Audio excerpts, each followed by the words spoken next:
Assalomu alaykum aziz do'stlar. Bu bugungi yangi video darslik, ya'ni default sistema ishlatishda, ya'ni ishlatishga yordam beruvchi natijavilikning 13 ta qonuni haqida gaplashamiz. Ya'ni default sistemani yaxshiroq ishlatishingiz uchun, natijangizni oshirish uchun 13 ta qonun bor. Endi o'z aslida hayotda qonun-qoida juda ko'p, lekin hammasini bila olmaymiz. Shuning uchun ayrim asosiylarini bilib olsak ham o'ziga katta foyda keltirishi mumkin. Qisqasi o'tib ketaveramiz. Tezroq aytishga harakat qilaman iloji boricha. Birinchi qonun, ya'ni birinchi qoida desam bo'ladi. Qonun farqi yo'q. Ozgina qarab aytaman, chunki adashtirib qo'yishi mumkin. O'shanga ozgina qarab aytaman. Qisqasi birinchi qonun maqsad qo'yish.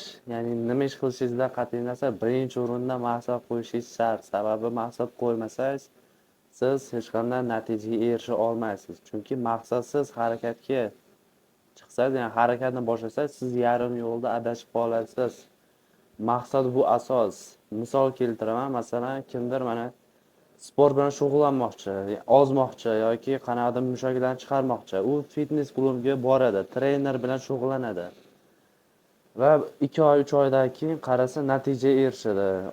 Ozadi yoki qo'llari mushaklari kuchli bo'ladi.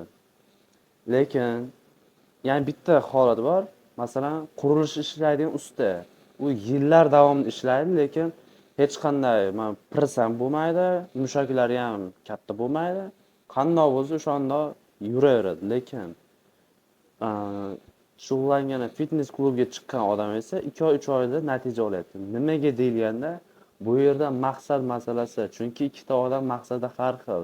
Fitness klubiga chiqqan odam o'sha sog'lom bo'lish uchun o'sha o'zini tanasini o'zgartirmoqchi. Ya'ni maqsadi shunaqa.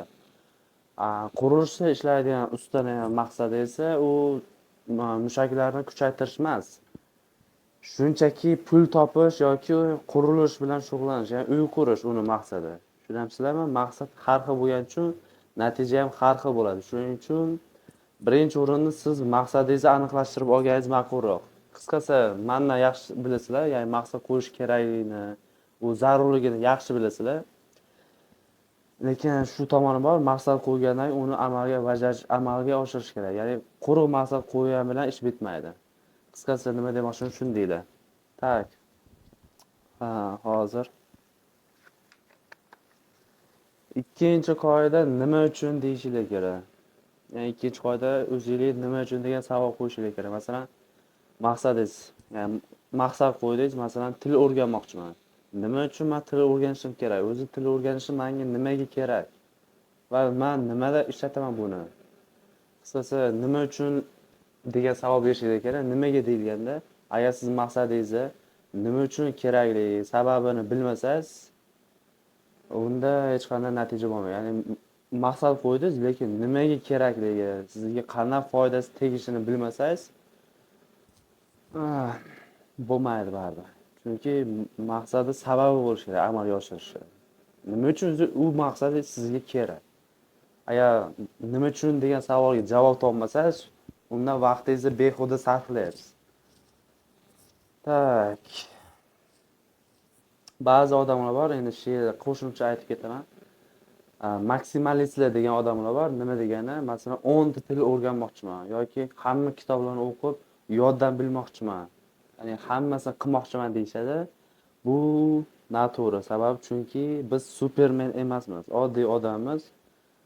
Shuning uchun resurslarni va kuchimizni to'g'ri narsaga ishlatganimiz ma'qulroq. 3-qoidaga o'taman. Ya'ni 3-qonun, natijavilikning 13 ta qonuni deyaman-ku. O'shaning 3-qonuni bu fokus. Fokus degani bu ko'proq nimaga e'tibor berish kerak, ko'proq urg'u qaratish kerak. Masalan, sizning maqsad bir nechta bo'lishi mumkin, 5 ta, 6 ta, 10 ta bo'lishi mumkin. Lekin hammasiga ulgurmasligingiz mumkin. Shuning uchun ko'proq qaysiga fokus ushlaganimiz yaxshi. Ya'ni fokus degani o'zbekchasini bilmas ekan.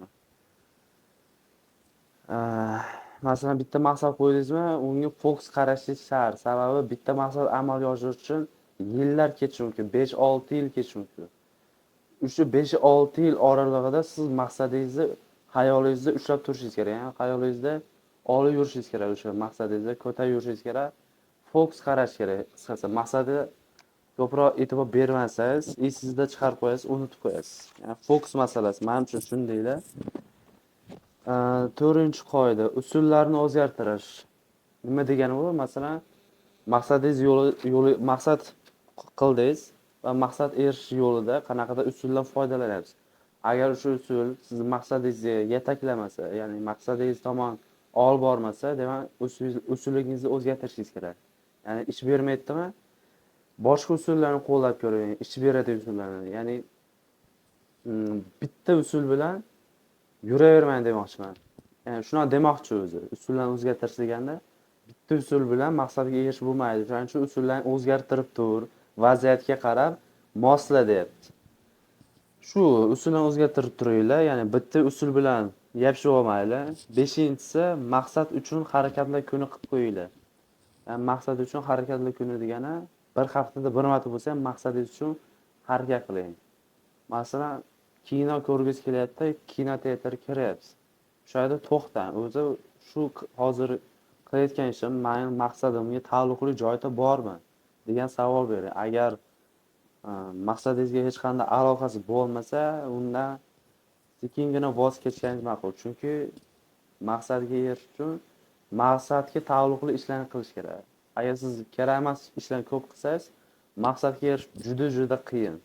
Juda qiyin.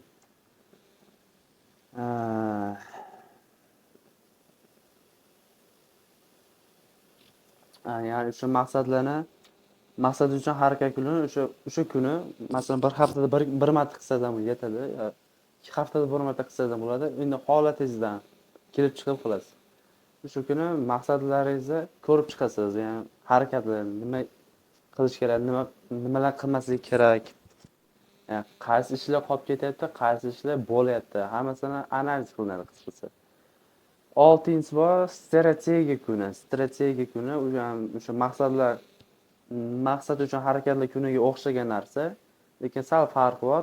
Strategiya kuni siz u ham o'sha bir haftada bir marta yo 2 haftada bir marta, balki bir oyda bir marta. Endi uni ham o'zingizning holatingizga kelib chiqib qilasiz. Ya'ni shunaqa kun qilib qo'ysangiz bo'ladi. Strategiya kuni. O'sha kuni nima qilinadi? Masalan, men nima qilyapman o'zi, qayerga ketyapman va kim bilan ketyapman. Qisqasi o'shanda ham haligi nima deydi, analiz qilasiz. Ya'ni maqsadingiz ustida analiz qilib, ozgina ongingizni yoqasiz. Ya'ni odam ongsiz holatda ko'p holatda yashaydi-da. O'shanda to'xtab, o'zi qayerga ketyapman men deb turish kerak. Ya'ni to'xtab, o'ylab turish kerak. Lekin ko'p o'ylashni tavsiya qilmayman. Undan ko'p o'ylagandan umuman o'ylamay ishni qilgan yaxshi. Shu strategik kuni qanaqadir g'oyalar qilishingiz mumkin maqsadingiz ustida va hokazo. Menimcha shunday deb buni ham endi chuqurlashmadim. 7-si eng yaxshi ko'rganlarimdan bittasi bu dam olish kuni. Dam olish kuni bo'lishi shart. Bir haftada bir marta bo'lsa ham dam olish kuni qilib qo'ying o'zingiz uchun. Ya'ni qaysidir kuni dam olish kuni, masalan, yakshanba, juda ham ideal kun hamma uchun. O'sha kuni dam olish kuni qilib qo'ying. Dam olish kuni ham ikkita turli bo'ladi. Ya'ni dam olish ikkita turli bo'ladi. Aktiv dam olish bor, passiv dam olish bor. Albatta bu shartli terminlar. Aktiv dam olish bu ko'proq energiyasi shijoatli odamlar uchun mo'ljallangan. Masalan, aktiv dam olish qanaqa o'zi?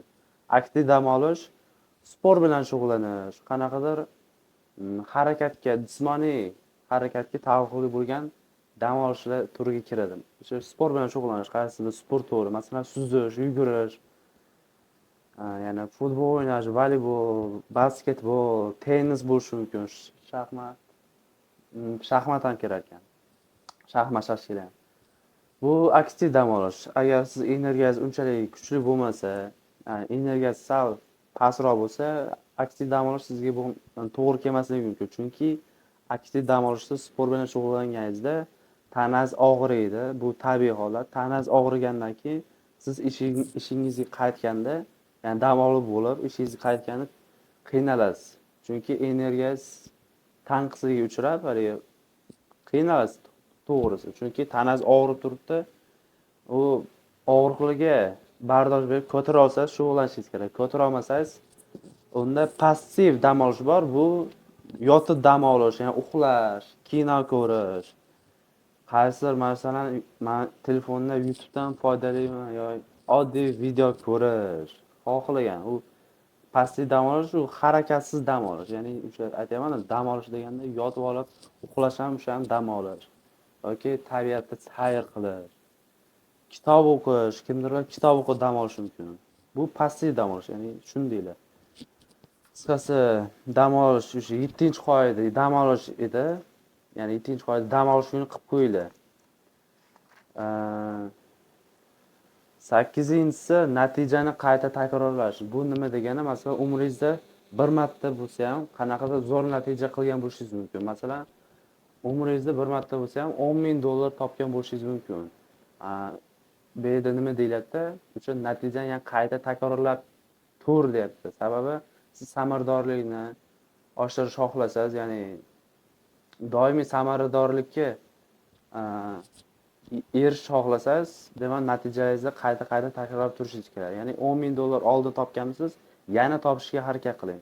Bir necha marta o'sha eng zo'r natijangizni qaytaraversangiz, u sizga odatga aylanadi va siz xohlagan narsangizga erishasiz. Ya'ni o'sish bo'ladi bu yerda. O'sasiz. Shu, ya'ni eng masalan maksimal zo'r ko'rsatgan natijalarni yana qayta takrorlashga harakat qilinglar. Bu yerda qotib qolmayli demoqchi, ya'ni to'xtab qolmayli. Bitta zo'r natija keltirib bo'ldi deb to'xtab qolish kerak emas deyapti. 8 shu. 9 men eng yoqtirgan, dahshat yoqtirganimdan bittasi bu hissiyotlar bilan ishni aralashtirmaslik. Ya'ni hissiyot bilan ishni umuman bir-biriga qo'shib yormaslik kerak. Nima demoqchi? Hissiyotlar bilan ishni aralashtirib tashlasangiz, ya'ni bir-birini qo'shib yoradigan bo'lsa, siz hech qanday natija erisha olmaysiz. Sababi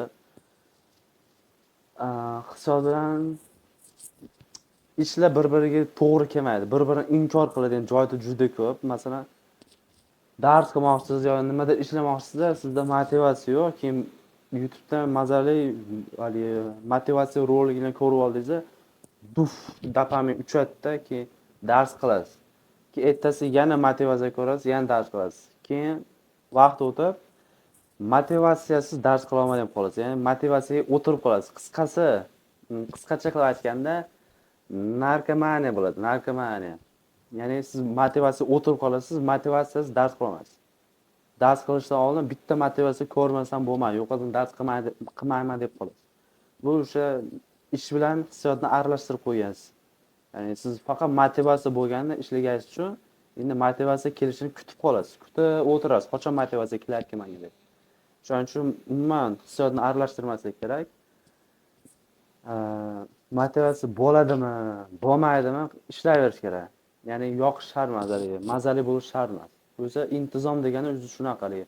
Yoqsa ham, yoqmasa ham qilish qobiliyati bu intizom deyiladi. Shuning uchun motivatsiyani bir chekka surib, intizomni shakllantirganingiz ma'qul. Buni mendan yaxshi bilasizlar. Ortiqcha gapirish niyatim yo'q. Ya'ni bitta misollardan bittasi, masalan, biznes qilmoqchimisiz? Biznes qilishda hech qachon yaqin do'stlaringizni, oilangizni olmagansiz ma'qulroq. Sababi biznesda haligi hissiyotlar rol o'ynamaydi. Ular xalaqit beradi sizga. Masalan, qanaqadir hisobot olmoqchisiz, do'stingizga ayta olmayapsiz. Ya'ni talab qila olmayapsiz, oqibatda yuraverasiz. Biznesingiz kasodga uchraydi, chunki siz undan hech narsani talab qila olmagansiz. Uzoqqa borib bo'lmaydi qisqasi. Ya'ni ish bilan hissiyotni umuman aralashtirmagangiz ma'qul. O'shanda natija bo'ladi. Chunki hissiyotlar, ya'ni bitta narsa, qaror qabul qilishda ham hissiyotlarga tayanib qabul qilmaslik kerak. Chunki hissiyot keladi, ketadigan narsa. Siz bugun hissiyot bilan qaror qabul qilganingizdan keyin vaqt o'tib, o'sha hissiyotingiz yo'qoladi, ketadi, keyin nima qarasiz, qarorlaringiz umuman xato, umuman teskari bo'lib chiqishi mumkin. Shuning uchun ehtiyot bo'lganingiz yaxshi. Mening nazarimda shundaylar, nima demoqchiligimni. Hissiyotlar bilan ishlash bu 9-qoida edi. Endi 10-qoidamiz. Qo'rquvga borish. Bu ham eng zo'r qoidalardan bittasi. Masalan, aytayapti Ralph Waldo Emerson, agar nimadandir qo'rqsang, shu narsani har kuni bajar. Borgan sari qo'rquv umuman yo'q bo'lib ketadi degan ekan. Kinolarda ko'rgansizlar, qo'rquvni qo'rquv bilan yengish kerak deyishadi. Ya'ni nimadandir qo'rqsangiz, o'sha tomon harakatlanishingiz kerak. Ya'ni qo'rquv tomon intilishingiz kerak, qo'rquvga borish kerak. Endi bitta narsani tushunib olish kerak. Agar siz balandlikdan qo'rqadigan bo'lsangiz, tomiga chiqib olib sakrash kerak degani emas. Ya'ni buni nazarda tutilmayapti. Shunaqa narsalar bor, ya'ni shunday narsalar bor, u biz uchun foydali bo'lishi mumkin. Masalan, sahnada chiqib gapirish ko'pchilik qo'rqadi. Ya'ni sahnada qo'rquv bor, sahna kasalligi deyishadi. Statistikaga qaraganda o'limdan qo'rqish birinchi o'rinda tursa, ikkinchi o'rinda sahnaga chiqib olib gapirishdan qo'rqish ikkinchi o'rinda turar ekan. Ya'ni sahna qo'rquv statistikada ikkinchi o'rinda turar ekan, qo'rquvlar bo'yicha. Shunaqa narsalar foyda bo'lishi mumkin, o'sha narsani qilishinglar kerak. Masalan, ya'ni nimadan qo'rqish mumkin odam? Qo'rquv. Kechasi qorong'ida chiqib olib yugurish, masalan, yarim kechasi yugurish, bu ham qo'rqinchli, lekin foydali bo'lishi mumkin, chunki sport bilan shug'ullanish. Qo'rqasizmi, o'sha qo'rqqan narsangizni qilaversangiz, borgan sari o'rganib qolasiz. Ya'ni qo'rquv yo'qoladi. Chunki qo'rquv bu o'sha qilmaganicha oldindan siz haligi fol ochib qo'yasiz. Voy, qo'rqinchli deyaverasiz. Keyin bajarib ko'rsangiz, uncha qo'rqinchli emas ekan, o'zini o'ylagan narsa emas ekan deysiz.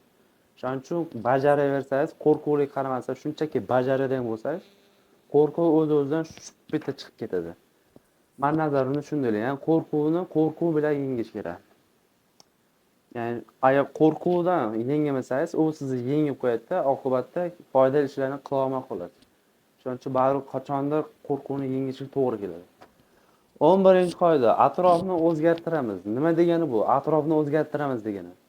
Bu degani muhitni o'zgartirish degani. Atrofingizda shunaqa do'stlar bor, aynan qo'pol bo'lsa aytaman, bekorchi, novluvchi do'stlar bo'lishi mumkin atrofingizda. Masalan, siz dars qilib o'tiribsiz, og'aynilaringiz telefon qilib chaqiryapti. Kel, osh yeymiz, kel, choyxonada o'tiramiz, kel, maza qilib suzishga, saunaga, tog' tagiga boramiz deyapti. Lekin siz dars qilmoqchisiz, chunki u sizga kerak dars. O'shanda aytadigansiz, do'stlaringiz xafa bo'ladi. Keyin xafa bo'lmasin deb majbur qilasiz. Shu paytda yo'q deyishni o'rganishingiz shart endi. Yo'q deyishni o'rganmasangiz qiynalasiz. Ya'ni atrofingizda bekorchi, novluvchi odamlar ko'p bo'lsa, sizni orqaga tortadi. Ya'ni xalal beradi. Maqsadingizga erishishda ular to'siq bo'lishi mumkin. Psixologiyada shunaqa effekt bor, ya'ni qisqichbaqalar baqalar effekti deydi. U qanaqa bo'ladi? Qisqichbaqalarni shuna paqir ichiga solib qo'yib, og'zini bekitmasdan ochiq holatda qoldirsa, ular hech qachon chiqib keta olmas ekan paqir ichidan. Sababi qisqichbaqalar bir-birini tortar. Ya'ni bittasi paqirdan endi chiqib ketayotganda, qolgan qisqichbaq uni qisqichi bilan shuna qisib orqaga tortadi. Chunki ular ham tevaga chiqaman deb intiladi, tevaga tortilib harakat qilganda bir-birini orqaga tortadi. Shuni oqibatida birontasi ham paqirdan chiqib keta olmas ekan. Xuddi shunaqa qisqichbaqalar effekti agar hayotingizda ham bo'lsa, iloji boricha muhitni o'zgartirganingiz ma'qul. Ya'ni maqsadga erishish uchun muhitni ham tayyorlash kerak. Ba'zi qiyin bo'lishi mumkin, buni tushunaman. Lekin harakat qilsa, o'xshasa bo'ladi. Endi harakat qilib ko'ring, o'xshamasa ham xafa bo'lish shart emas, baribir bo'lib turadi, hayotda hamma narsa bo'ladi.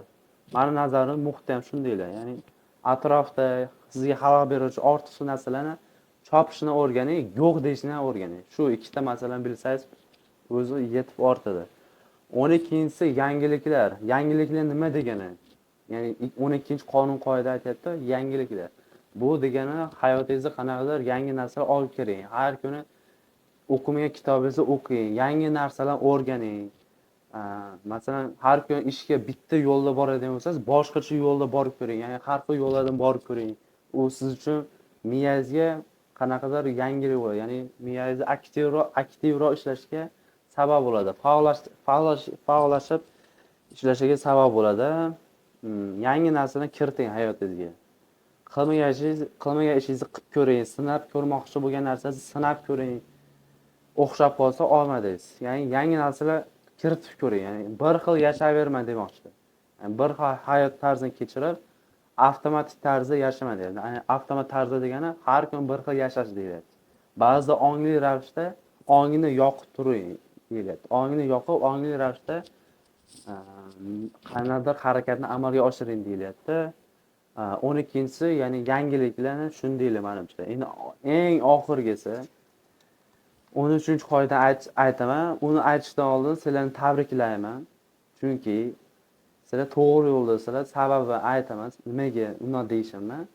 Agar hozir shu yergacha meni eshitib kelayotgan bo'lsalar, demak sizlar katta ehtimol bilan to'g'ri yo'ldasizlar. Sababi meni eshitish o'rniga boshqa kino ko'rishingiz mumkin edi yo serial ko'rishingiz mumkin edi. O'shalarni ko'rmasdan meni ko'rib o'tiribsizlarmi? Demak sizlar rivojlanishda qandaydir sizlarda moyillik bor. Demak, katta ehtimol bilan rostdan to'g'ri yo'ldasizlar. Tabriklayman. Maqsadiga erishishingizga omad tilab qolamiz. Qisqasi, mana shundaylar, shegacha eshitib kelgan bo'lsalar, demak, hamma insonlardan sizlar kuchlisizlar. Juda ham sabr toqatli, tirishqoq insonsizlar. Men sizlarni hurmat qilaman. Yani nima demoqchi edim? Qisqasi hurmat qilaman sizlarni. Chunki hamma ham sabr toqat bilan oxirigacha eshitavermadi gapimni. Qisqasi shunaqa edi. Demak, 13-qoidaga qaytadan bo'lsak, 13-qoida bu yurishda davom etamiz. Nima degani yurishda davom etamiz degani? Bu degani, masalan, qaysidir maqsadga 10-20 yil vaqt ketishi mumkin. Ya'ni juda ham ko'p vaqt olishi mumkin, lekin o'sha 10-20 yil ichida o'sha maqsadingiz uchun bitta harakatni har kuni qilishingiz kerak. Ya'ni bitta ishni har kuni qilishingiz kerak. Boshqa iloji yo'q. Ya'ni bundan boshqa usulni men bilmayman masalan. Maqsadga erishish uchun bitta ishni har kuni qilaverish, ya'ni o'xshamaguncha o'sha maqsadingizga yetmagunizgacha qilaverishingiz kerak. Ya'ni bundan boshqacha usulni har holda men bilmayman. Asosan shu, ya'ni yurishda davom etamiz degani o'sha zeriksangiz ham yo yarim yo'lda fikringiz o'zgarib qilgingiz kelmay qolganda ham o'sha narsa xayolingizga kelmasdan, shunaqa narsa xayolga berilmasdan, o'sha ortga qaytishni haqida o'ylamasdan faqat oldinga yurishni o'ylashingiz kerak. Buni mendan yaxshi bilasizlar, chunki kinolarda yo qanaqadir videolarda bu haqida ko'p gapiriladi. Maqsading yo'lida umuman qaytma, qaytish ham xayolingga kelmasin deyishadi. Xuddi shunaqa yurishda davom etamiz. Ya'ni shunaqangi harakat qiling, shunaqangi tish tashlashingiz kerakki, oqibatda na ilojligidan o'sha maqsadingiz amalga oshmasdan boshqa iloji qolmasligi kerak. Shunaqangi harakat qilib, shu darajada harakat qilganingizdan o'sha natijalar, o'sha omadlar na ilojligidan sizni oyog'ingiz tagiga yiqilish kerak. Tushunyapsizlarmi? Yorib tashlashingiz kerak qisqasi. Shu 13 qoida asosan shular edi. Albatta, menimcha bu foydali qoidalar, chunki hammasi kerakli. Endi hammasi 100% qilish iloji yo'q, lekin bir ikkitasini qilsangiz ham katta natija olib kelish mumkin. Qisqasi shunaqa edi. Videoni yana qayta ko'rib chiqishni tavsiya qilaman. Bu video darsining keyingi soni edi, ya'ni default sistemani qo'shimcha videosi edi. O'sha default sistemani amalga oshirish uchun shu natijalik qonunlaridan foydalansangiz bo'ladi. Barchaga rahmat. Meni oxirigacha eshitganingiz uchun hammaga omad tilab qolaman. Xayr.